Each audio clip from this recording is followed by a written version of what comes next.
सौंदाळे मिळालेत आज आपल्याला मार्केटमध्ये। 200 रुपयाचे 6 सौंदाळे आहेत, मोठे आहेत बऱ्यापैकी।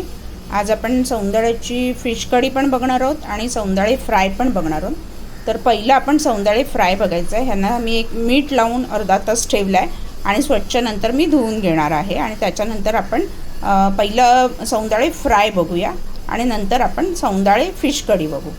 सौंदाळे फिश कढीसाठी आपण वाटण, मालवणी वाटण मी फिश कढीचा ऑलरेडी व्हिडिओ टाकलेला आहे, परत एकदा हवं तर लिंक शेअर करते।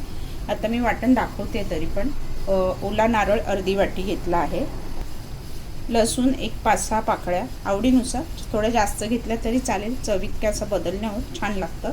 1 चमचा धने, अर्धा चमचा बडीशेप, पाव चमचा हळद, 3 सुक्या मिरच्या। तिखट कमी, गरमी आहे, तिखट थोडं कमी हवं म्हणून 3 सुक्या मिरच्या घेतल्या। तुम्ही एखादी एक्स्ट्रा घेऊ शकता, ॲडिशनल जर कमी वाटलं तर नंतर तुम्ही फिश मसाला जो लाल तो वापरू शकता। एक छोटा कांदा घेतला। आता हे छान मी मिक्सरला मऊ वाटून घेणार आहे। मीठ चवीनुसार मी वाटणातच ह्याच्याबरोबर घेते आहे, म्हणजे छान असं ते वाटलं जाईल, एकजीव होईल त्याच्यासाठी। आता हे मी छान असं मिक्सरमध्ये वाटून घेते। सोरकूल ठेवलं आपण एकीकडे गॅसवर, मिक्सरला वाटण छान मऊ वाटून घेतलं आहे। कोकोनट ऑइल वापरते मी आणि त्याच्यामध्ये कांदा, हे गावावरून आणलेलं मालवण्यातनं कोकोनट ऑइल आहे। थोडं कोकोनट ऑइलला धूर येतो गरम होताना, मग तुम्हाला असं वाटेल धूर कुठून येतं, तर कोकोनट ऑइलला थोडा धूर येतो गरम करताना। लसूण ठेचलेला एक 4-5 पाकळ्या,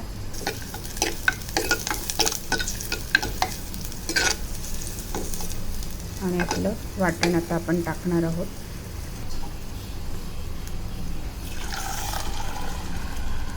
आणि मिक्सर धुवून तुम्हाला किती पातळ हवं तसं तुम्ही पातळ करून घेऊ शकता। तर मिक्सर धुवून आपण पाणी ॲड करूया थोडं।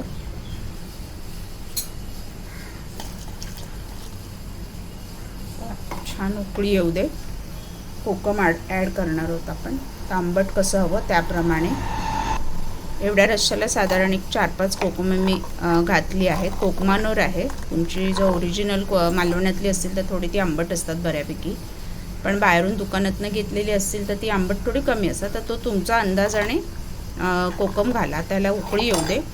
नंतर एखादं कोकम ॲड केलं तरी चालेल, चव घेऊन बघा, जर कमी वाटलं तर एखादं ॲड केलं तरी चालेल।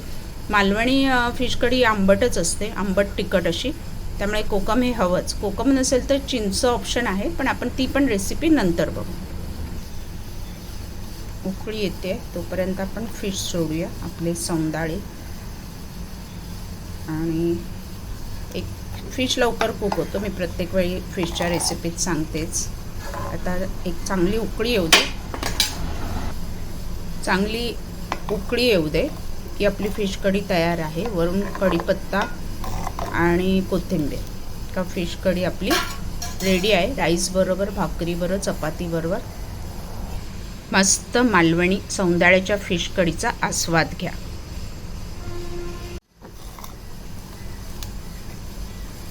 आपलं सार ऑलमोस्ट रेडी आहे, उकळी पण आलेली आहे।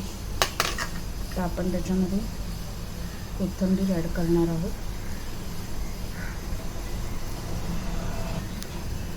कढीपत्त्याचे पान आणि तयार आहे।